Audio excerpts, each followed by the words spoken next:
fact that the prosecutor, Marcia Garst, went out of her way to make sure Teleguz was convicted. Yes, she wanted me to tell the story how she wanted it told.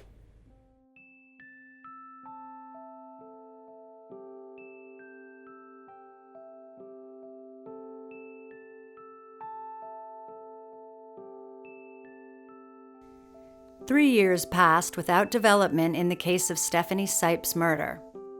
But in 2004, a Kyrgyzstani immigrant named Alexei Safonov was arrested in Massachusetts on federal gun charges. Already possessing a long criminal record, Safonov faced deportation. To avoid this, he offered to provide information about Ivan Teleguz. Virginia prosecutor Marcia Garst was interested. In exchange for Safonov's information and testimony against Ivan, she agreed to make an unusual request of federal authorities that Safonov receive a generous sentence reduction and a visa so that he could stay in the United States. At the time, federal agents urged investigator Whitfield not to rely on Safonov, calling his credibility as a witness, quote, garbage. Alex's credibility is going to be garbage, just like some of the other guys we're dealing with. Oh yeah, okay, we'll do the right. They don't. You think you're getting the right information, and it's always tainted. They've always lied. They always continue to lie. This was Safonov's story. Safonov claimed he and Ivan worked at the same construction company in 2001, and that Ivan told him then that he had hired someone to murder Stephanie. If Whitfield had investigated Safonov's claims, he would have learned that Safonov and Teleguz had not even worked together when Safonov claimed. Safonov picked Edwin Gilks out of a photo lineup as the man Ivan allegedly hired to kill Stephanie Sipe. Police then located Gilks, who also had a long criminal record, in a Pennsylvania jail. At first, Gilks said he didn't know anything about the murder.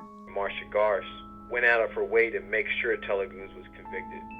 And she was going to pretty much go out of her way at any cost to make sure he was convicted anyway. Yes, she wanted me to tell the story how she wanted it told.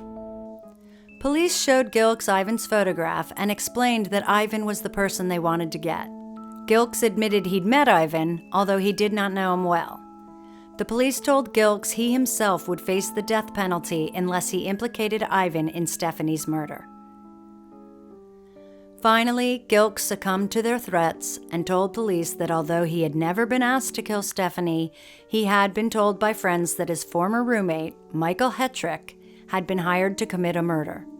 When Gilks was interrogated, they chose, unlike with Hetrick, they chose not to record a large part of the interrogation.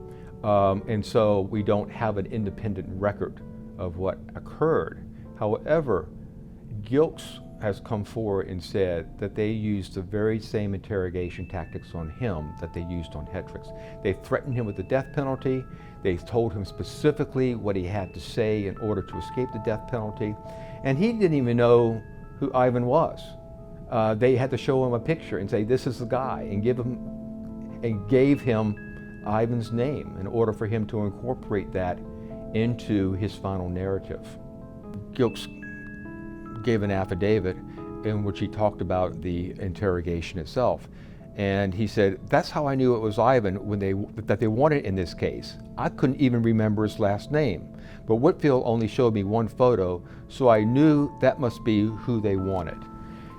If this was a proper investigation and they were going in there to determine, if Gilks actually, was part of this and knew Ivan, they would test what he was saying. And part of that test would be to show a photo spread of several photographs that included Ivan. To show one photograph like that is highly improper.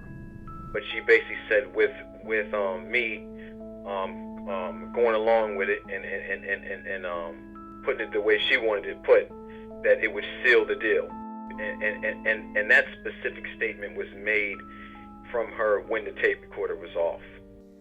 Eventually, Gilks agreed with the police's version and said that Ivan hired Hetrick to murder Stephanie and Gilks went to Harrisonburg with him. In return, Gilkes received a plea deal from the prosecution to serve just 15 years in prison for his role in the murder.